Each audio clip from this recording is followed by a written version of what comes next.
Selamat pagi saudara, apa kabar Anda hari ini? Seperti biasa kami akan membuka hari Anda dengan sejumlah laporan menarik dari Sumatera Selatan dan daerah lain di Sumatera bagian selatan. Selain berita utama tadi, masih ada informasi-informasi menarik lainnya yang akan kami sampaikan. Bersama Solobiansyah, inilah Kompas Pagi selengkapnya di Kompas TV, independen, terpercaya.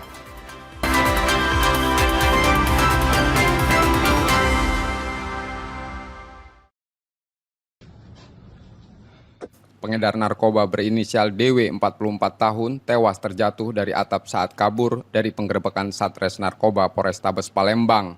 Dalam operasi di Ruko Jalan Mayor Ruslan, Kemuning, 4 pelaku lain tertangkap, termasuk satu yang sempat terjebak di atap.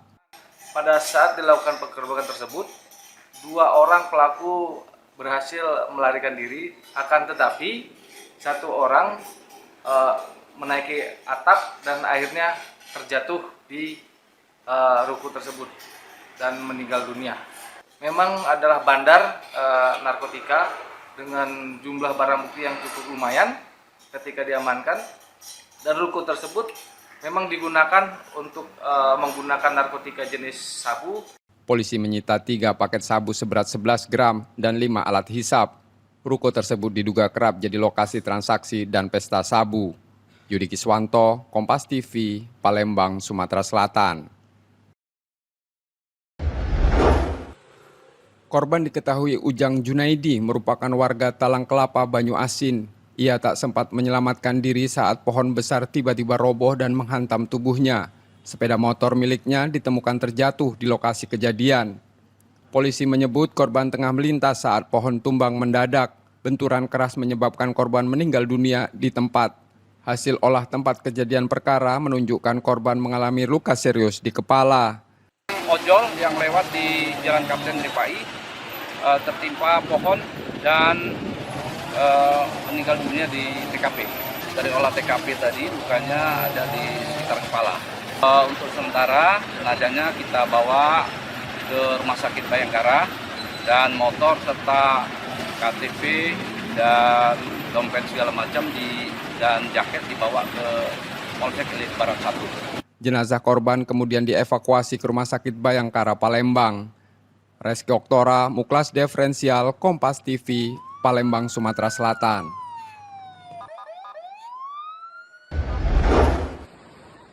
Pencarian 2 mahasiswa yang hilang terseret arus sungai di kawasan wisata Wira Garden, Bandar Lampung akhirnya membuahkan hasil. Tim SAR gabungan menemukan 2 korban setelah 2 hari pencarian dalam kondisi meninggal dunia. Korban Fatmawati dan Bunga Rosana merupakan mahasiswi Universitas Lampung. Mereka sebelumnya berwisata bersama 2 rekannya yang selamat saat debit air sungai tiba-tiba meningkat. Korban hanyut saat berupaya menyelamatkan diri ke tepi sungai. Korban Fatmawati usia 23 tahun, Bunga usia 23 tahun, telah ditemukan berjarak dari titik lokasi kejadian sekitar kurang lebih 8 km. Jenazah korban kemudian dievakuasi ke rumah sakit dan disambut duka keluarga. Roma Afria Idam, Kompas TV, Bandar Lampung, Lampung. Warga Kelurahan Bajak, Kota Bengkulu dikejutkan dengan penemuan jenazah seorang lansia di depan warung makan pada Jumat pagi pekan lalu.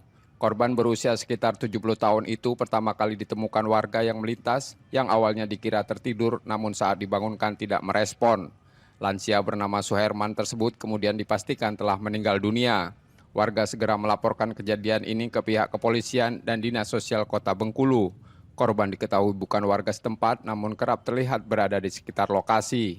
Ini sudah lalu sekali itu ngecek ini sosial kayaknya nggak ada lagi.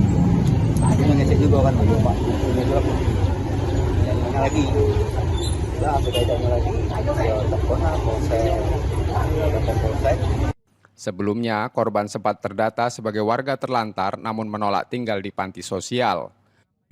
Tim Dinas Sosial sudah menyiapkan untuk cek lapangan. Ambulan sudah kami datangkan, ada lapangan dia sudah meninggal. Kami tidak bisa apa-apa lagi. Sekitar jam berapa tadi Pak? Kurang lebih antara jam 9-an. Untuk kepentingan penyelidikan, jenazah dibawa ke Rumah Sakit Bayangkara. Bayazir Al-Raihan, Kompas TV, Bengkulu.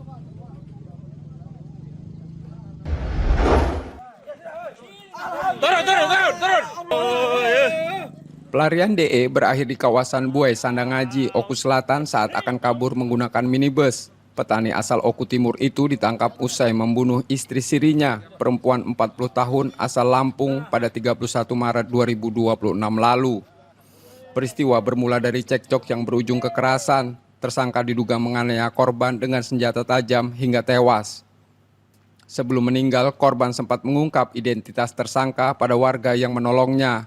Polisi kemudian memburu dan menangkap tersangka bersama senjata tajam yang digunakannya serta ponsel milik korban. Yang mana berhasil mengungkap dalam waktu kurang dari 48 jam terhadap kasus tindak pidana penganiayaan dengan pemberatan dan juga pembunuhan, yang mana korbannya adalah seorang perempuan dan kebetulan juga merupakan istri siri daripada pelaku, dan pelaku berhasil diamankan di perbatasan Oku Selatan pada saat hendak kabur dari Oku Timur, yang mana korban cekcok mulut dengan tersangka dan akhirnya tersangka menusuk paha korban dengan sebilah pisau dan langsung kabur setelah melakukan tindak pidana penganiayaan dan juga pembunuhan tersebut. Motif pembunuhan masih didalami, sementara tersangka kini ditahan dan terancam hukuman penjara seumur hidup. Reski Oktora, Muklas Diferensial, Kompas TV, Palembang, Sumatera Selatan.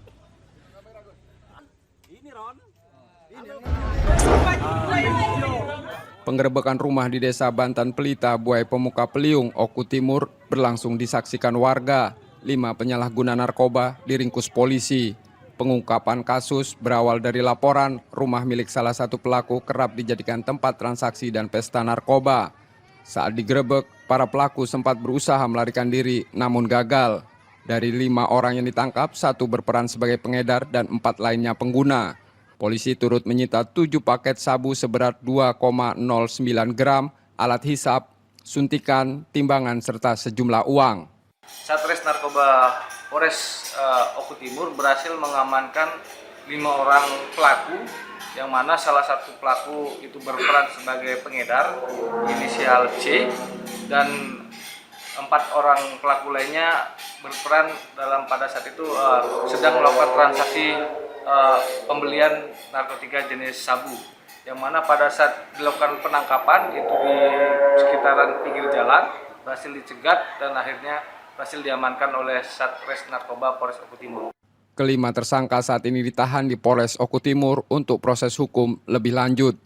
Reski Oktora, Muklas Diferensial, Kompas TV, Palembang, Sumatera Selatan.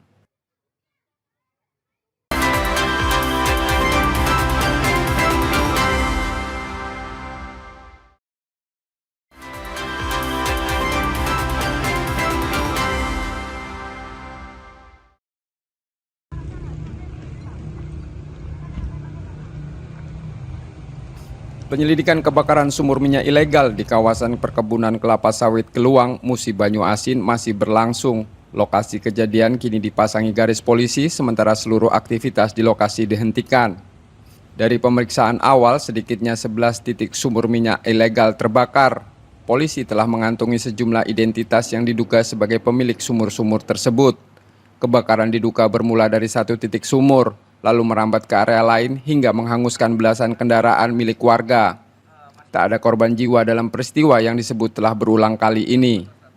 Dari kegiatan olah TKP dan identifikasi yang terjadi kebakaran di PT Hindoli, yaitu di daerah HGU-nya, itu dapat kami update datanya. Yang pertama, jumlah kendaraan yang berhasil teridentifikasi yaitu yang terbakar itu sebanyak 8 unit kendaraan pick-up, kemudian 1 unit truk, dan beberapa sepeda motor yang terbakar. Kemudian untuk korban jiwa sementara masih nihil, tidak ada korban jiwa.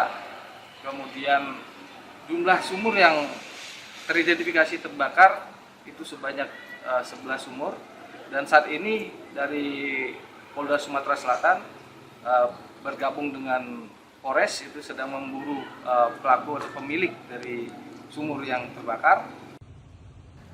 Sebelum api membesar, warga sempat mendengar suara ledakan dan bergegas menyelamatkan diri saat kobaran api meluas. Reski Oktora, Muklas Diferensial, Kompas TV, Palembang, Sumatera Selatan.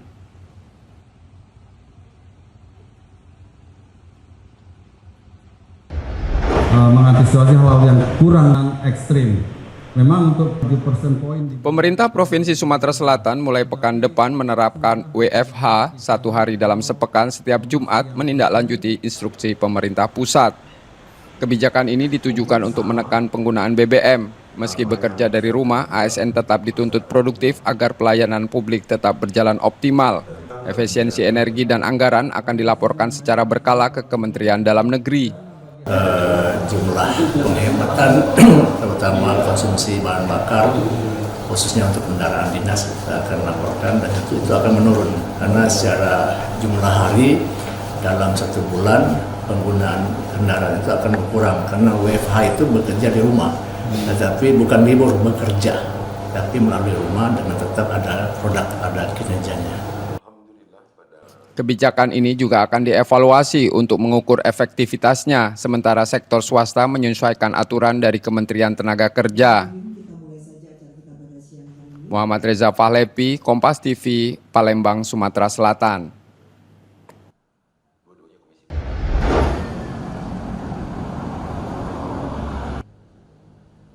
Penyelenggaraan Haji 2026 dipastikan tetap sesuai jadwal meski situasi Timur Tengah dinamis. Kloter pertama jemaah haji Indonesia berangkat April 2026 dengan keselamatan sebagai prioritas utama. Di embarkasi Palembang, persiapan hampir rampung.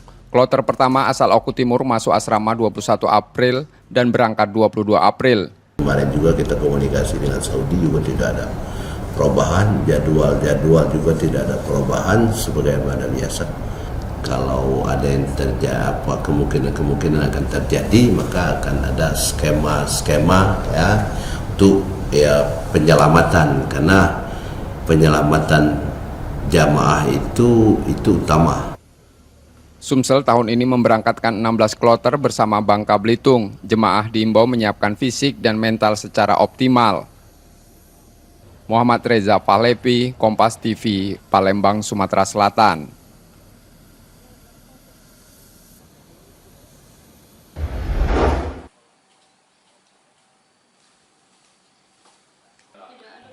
Persiapan keberangkatan calon jemaah haji Bengkulu kian matang. Kloter pertama dijadwalkan masuk asrama haji pada 23 April, lalu diberangkatkan ke Bandara Internasional Minangkabau sehari setelahnya.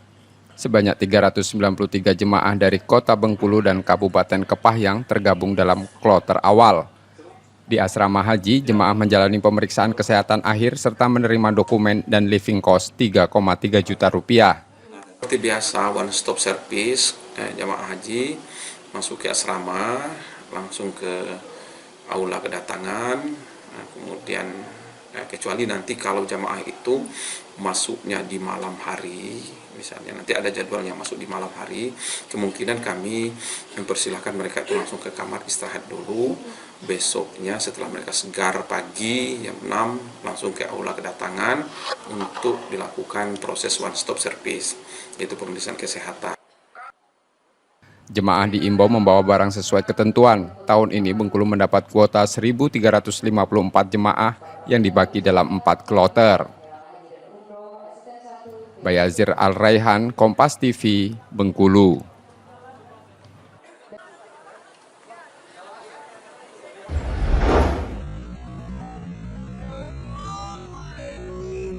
Pengisian bahan bakar di sebuah SPBU di Jalan Kolonel Haji Burlian Sukarlami, Palembang, Kamis 2 April 2026 dini hari lalu berujung maut.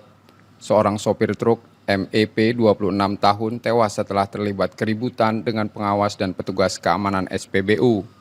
Insiden bermula saat korban yang tengah mengisi solar memprotes penghentian layanan karena jam operasional berakhir.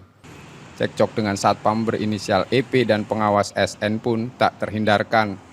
Meski sempat dilerai, ketegangan berlanjut hingga ke depan SPBU dan berubah menjadi perkelahian. Dalam situasi tersebut, pelaku yang telah membawa senjata tajam menusuk korban. MEP sempat dilarikan ke rumah sakit namun nyawanya tak tertolong. Waktu posisi ribut di jalan itu pelaku udah bawa pisau, Bang? Ya, untuk pada saat itu sudah membawa. Dari mana pisau yang pelaku dapat? Ya untuk itu kita kan masih dalam pemeriksaan saksi juga ya. Kita akan memperdalam lagi apakah ada perencanaannya dari awal sampai dengan akhir. Beberapa jam setelah kejadian, kedua pelaku ditangkap, keduanya kini terancam hukuman penjara hingga 15 tahun. Yudi Kiswanto, Kompas TV, Palembang, Sumatera Selatan.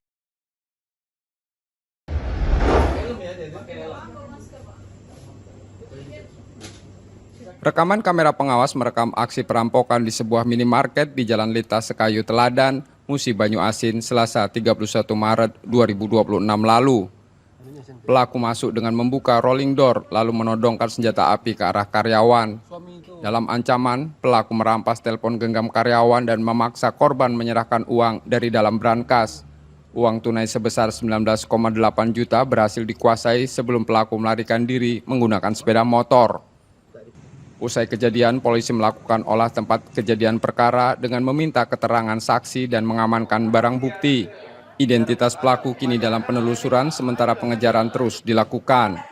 Pelaku pada saat beraksi itu sempat menodongkan senjata api. Ya, pada saat korban di sini adalah penjaga Indomaret, 2 orang itu pada saat akan menutup gerai itu pelaku tiba-tiba menerobos masuk melalui rolling door dan langsung menodongkan senjata api kepada korban dan HP korban sempat diambil dan kemudian pelaku juga menodongkan senjata untuk menyuruh karyawan membuka brankas dan kerugian yang saat ini sudah teridentifikasi yaitu sekitar 20 juta yang diambil dari brankas. Kasus perampokan ini masih dalam penanganan Polres Musi Banyuasin. Reski Oktora, Muklas Diferensial, Kompas TV, Palembang, Sumatera Selatan.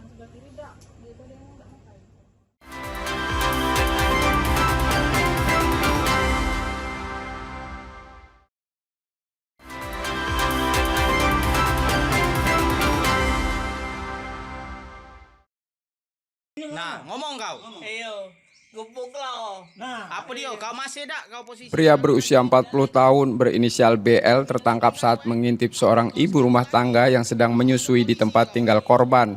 Aksi tersebut dilakukan sambil melakukan perbuatan tak senonoh di samping rumah. Sempat dilepaskan setelah berjanji tidak mengulangi perbuatannya, pelaku justru kembali beraksi. Ia kemudian diamankan keluarga korban dan sempat dihukum adik korban. Resah karena aksi disebut telah terjadi berulang kali, korban melaporkan pelaku ke Polrestabes Palembang pada Kamis siang 2 April 2026. Di sisi lain, pelaku juga melaporkan suami korban atas dugaan penganiayaan. Nah, jadi tadi kami menerima laporan bahwa telah terjadi pelecehan yang dialami oleh seorang ibu rumah tangga yang sedang menyusui anaknya. Untuk pelakunya itu seorang laki-laki. Itu sudah berapa kali terjadi menurut berdasarkan dari keterangan saksi bahwa kejadian seperti ini bukan pertama kalinya dilakukan oleh pelaku. Lalu untuk laporan sudah kami terima dan kami teruskan ke pihak reskrim untuk penyelidikan lebih lanjut. Kedua laporan telah diterima dan kini dalam penanganan Polrestabes Palembang. Yudi Kiswanto, Kompas TV, Palembang, Sumatera Selatan.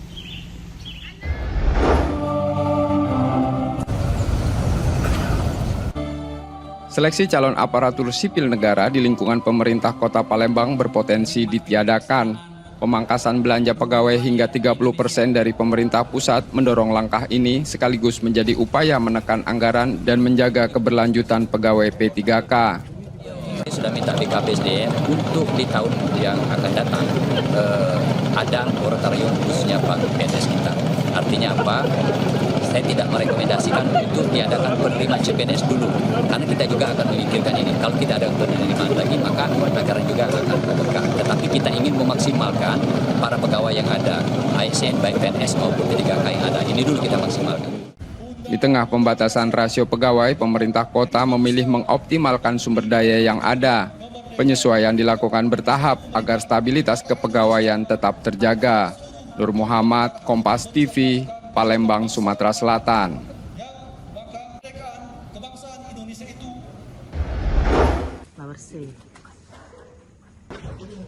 Ada aksi ini apa? 4 komplotan pembobol dana BOS ditangkap polisi di 2 lokasi berbeda. 3 tersangka diringkus di Palembang, sementara 1 lainnya yang diduga sebagai otak kejahatan ditangkap di Tulung Selapan, Ogan Komering Ilir. Seluruh tersangka dibawa ke Polda Sumatera Selatan.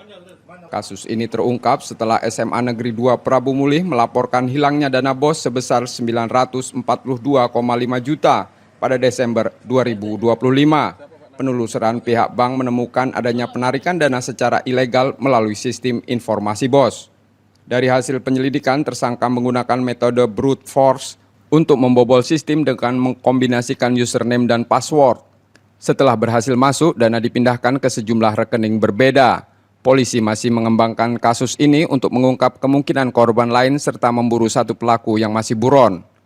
Adapun awal kronologisnya yaitu ketika Kepala Sekolah SMA Negeri 2 Prabu Mulih mengetahui bahwa dana BOS yang selama ini disimpan ternyata sudah ditarik oleh orang yang tidak dikenal, di mana penarikan itu bervariasi 2 kali. Saat penggerebekan diketemukan barang bukti, barang bukti narkoba di tempat TKP pada saat kita menggerebek, di mana yang 3 orang tersebut yaitu inisial MS, inisial DN, dan inisial AA ternyata setelah diajukan cek urin positif mengandung metavitamin. Keempat tersangka telah ditahan dan terancam hukuman hingga 6 tahun penjara serta denda 600 juta rupiah. Reski Oktora, Muklas Diferensial, Kompas TV, Palembang, Sumatera Selatan.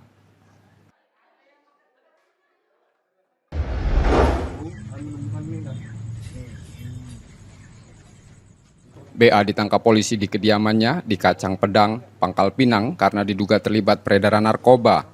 Dalam penggeledahan, polisi menemukan 877 gram sabu yang dikemas dalam berbagai paket serta 187 butir pil ekstasi.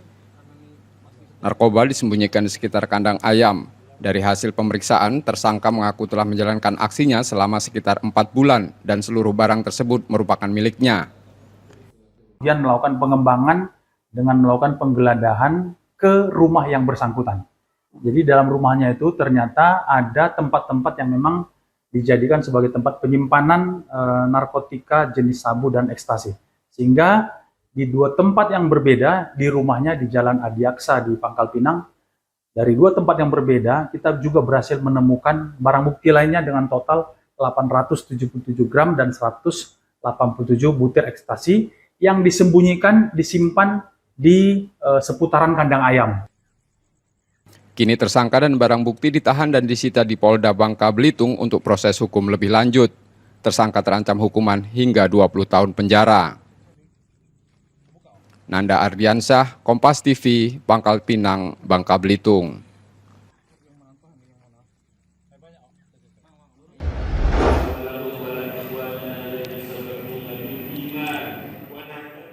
Kodam 21 Raden Inten menggelar sholat gaib sebagai penghormatan dan doa untuk prajurit TNI yang gugur dalam misi perdamaian di Libanon. 3 prajurit yang gugur masing-masing Praka Farizal Ramadan, Kapten Infanteri Zulmi Aditya Iskandar, dan Sertu Muhammad Nur Ikhwan merupakan bagian dari Satgas Yonmek TNI Konga 23S Unifil. Doakan arwah rekan-rekan kita yang gugur di penugasan pasukan perdamaian di Unifil Lebanon. Ada 3 orang yang sudah dikonfirmasi gugur dalam tugas. Tentunya kita mendoakan petugas kita yang dalam serta mendoakan mereka agar diterima atau berbuat terbaik di sisi Allah SWT dan keluarga yang ditinggalkan menjadikan ketabahan dan kesabaran. Dan kami juga mengucapkan selamat jalan kepada sahabat kami, prajurit kami, semoga sudah tunai janji baktimu kepada bangsa dan negara. Kami akan meneruskan perjuanganmu. Semangat juang dan dedikasi mereka diharapkan menjadi teladan bagi seluruh prajurit TNI. Roma Afriaidam, Kompas TV, Bandar Lampung, Lampung.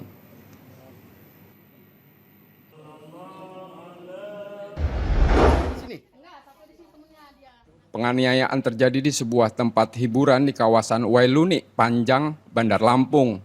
Seorang pemilik usaha tewas akibat luka senjata tajam, sementara satu pekerja perempuan mengalami luka dan dilarikan ke rumah sakit. Peristiwa bermula saat korban terlihat cekcok dengan dua pria. Keributan sempat dilerai, namun pelaku kembali menyerang dengan senjata tajam. Serangan tersebut menyebabkan satu korban tewas di lokasi, sementara korban lainnya terluka. Polisi telah melakukan olah tempat kejadian perkara dari insiden tersebut. Langsung keluar, minta tolong sama warga. Taunya sih dia udah bercucuran darah keluar itu. Rubuh langsung, cepet lari ke sini. Lari. Luka. Iya, sama ini anak buahnya. Anak buahnya kena di sini, di muka sama di sini. Luka juga. Luka juga. Kita ada dua. Itu ada dua orang. Dua orang. Perempuan dua, laki dua, tamu ya. Yang tamu dua orang, yang kerjanya dua orang. Oh, yang dua korban itu jadinya? Iya.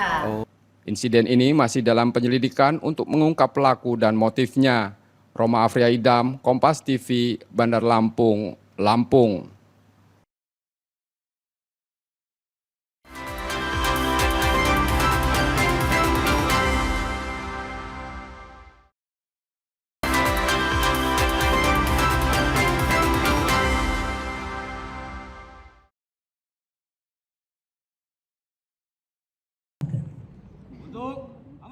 Gubernur Bengkulu Helmi Hasan melarang kepala daerah melakukan PHK terhadap P3K melalui surat edaran tertanggal 1 April 2026. Kebijakan ini menegaskan efisiensi anggaran tidak boleh berdampak pada tenaga kerja. Artinya kita punya waktu kurang dari satu tahun untuk melakukan penyesuaian. Langkah apa yang sudah dilakukan sudah. Kita melakukan misalkan sekarang ini dalam tahapan, insya Allah dalam waktu dekat perampingan OPD. Karena perampingan OPD ini menjadi salah satu solusi untuk menekan angka belanja pegawai. Kita ini sudah di atas 30%, 40 sekian persen. Tetapi hitungan kita insya Allah di tahun 2027 itu bisa kita tekan sesuai dengan amanah undang-undang yang setelah disahkan oleh pemerintah pusat dengan DPR RI di bawah 30%. Pemda diminta menekan belanja pegawai secara strategis tanpa mengganggu pelayanan publik, salah satunya melalui penataan organisasi perangkat daerah. Bayazil Ar-Raihan, Kompas TV, Bengkulu.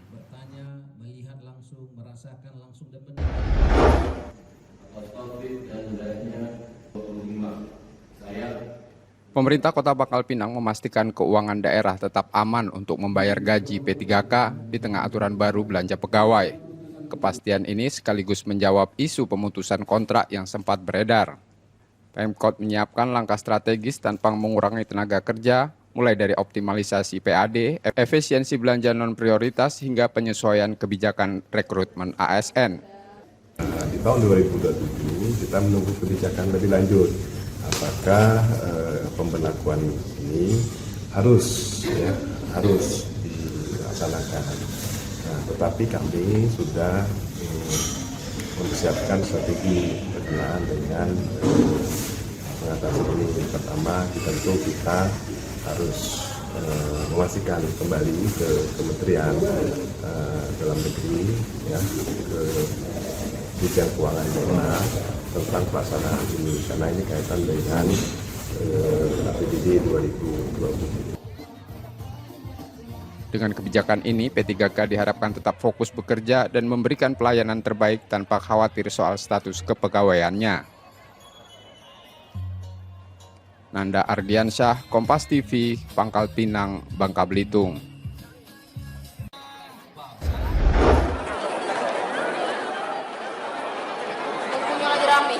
Kementerian PAN-RB sebelumnya meminta pemerintah daerah mengusulkan kebutuhan ASN tahun anggaran 2026 paling lambat 31 Maret. Namun hingga batas waktu tersebut, pemerintah Provinsi Bengkulu memutuskan meniadakan rekrutmen CPNS tahun ini.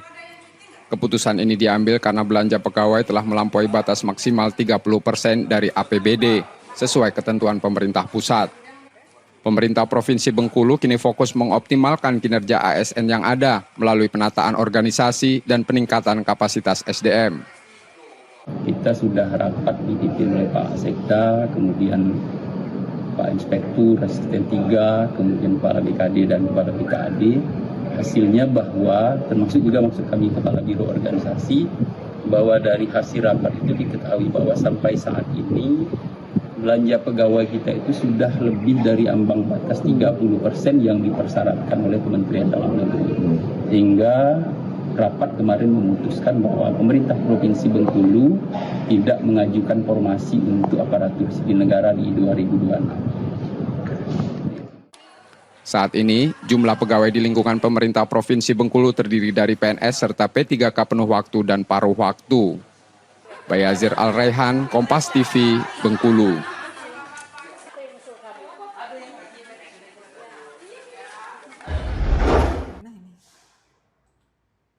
Data terbaru curah hujan dengan intensitas ringan hingga sedang diperkirakan terjadi dalam sepekan ke depan di wilayah Sumatera Selatan. Kondisi ini dipicu dinamika atmosfer yang mendorong pertumbuhan awan hujan secara signifikan. Sejumlah wilayah di bagian barat Sumatera Selatan seperti Oku, Oku Timur, Muara Enim hingga Palembang berpotensi mengalami hujan sedang hingga lebat.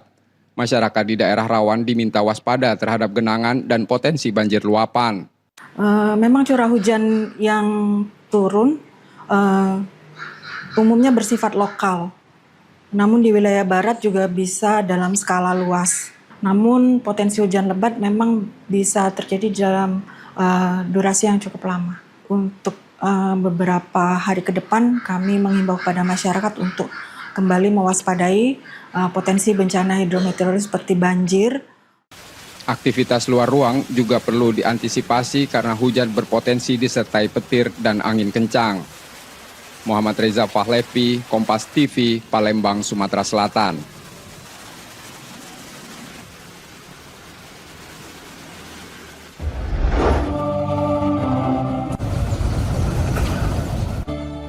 Seleksi calon aparatur sipil negara di lingkungan pemerintah Kota Palembang berpotensi ditiadakan. Pemangkasan belanja pegawai hingga 30% dari pemerintah pusat mendorong langkah ini sekaligus menjadi upaya menekan anggaran dan menjaga keberlanjutan pegawai P3K. Sudah minta BKPSDM untuk di tahun yang akan datang ada moratorium khususnya bagi PNS kita. Artinya apa? Saya tidak merekomendasikan untuk diadakan penerimaan CPNS dulu, karena kita juga akan memikirkan ini. Kalau kita ada penerimaan lagi, maka anggaran juga akan membengkak. Tetapi kita ingin memaksimalkan para pegawai yang ada, ASN baik PNS maupun P3K yang ada. Ini dulu kita maksimalkan. Di tengah pembatasan rasio pegawai, pemerintah kota memilih mengoptimalkan sumber daya yang ada. Penyesuaian dilakukan bertahap agar stabilitas kepegawaian tetap terjaga. Nur Muhammad, Kompas TV, Palembang, Sumatera Selatan.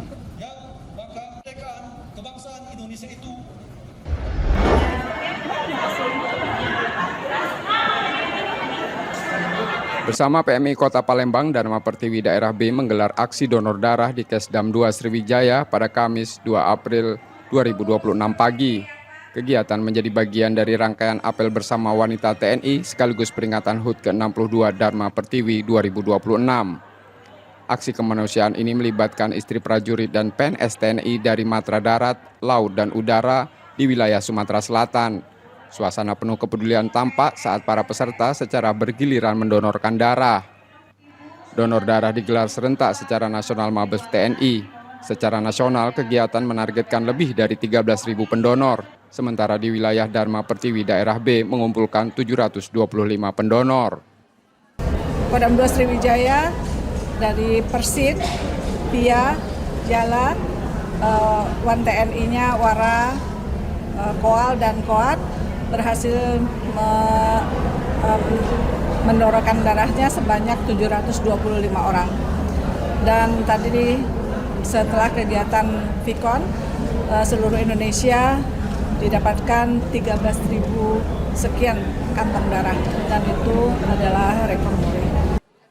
Selain memperkuat solidaritas, kegiatan ini juga membantu memenuhi kebutuhan stok darah di Palembang yang masih terbatas. Membantu untuk stok darah kita di PMI Kota Palembang, karena sebenarnya stok darah kita ini yang dibutuhkan adalah 7.000 kantong, sedangkan pada kenyataannya hanya berkisar 1 bulan itu sampai 5.000 kantong, jadi masih sangat banyak sekali kekurangannya. Aksi ini diharapkan mampu menumbuhkan kesadaran berbagi sekaligus menghadirkan manfaat nyata untuk masyarakat yang membutuhkan. Tim Liputan, Kompas TV, Palembang, Sumatera Selatan.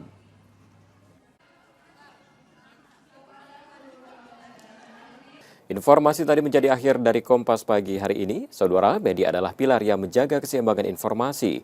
Dengan menonton program berita di Kompas TV, Anda membantu memastikan media terus ada menyajikan berita yang dapat dipercaya. Kembali kami ingatkan bagi Anda yang ingin berbagi informasi, kritik ataupun saran, dapat mengakses media sosial kami di @kompas.tv Palembang. Akhirnya, saya Robian Pamit, Kompas TV, independen terpercaya.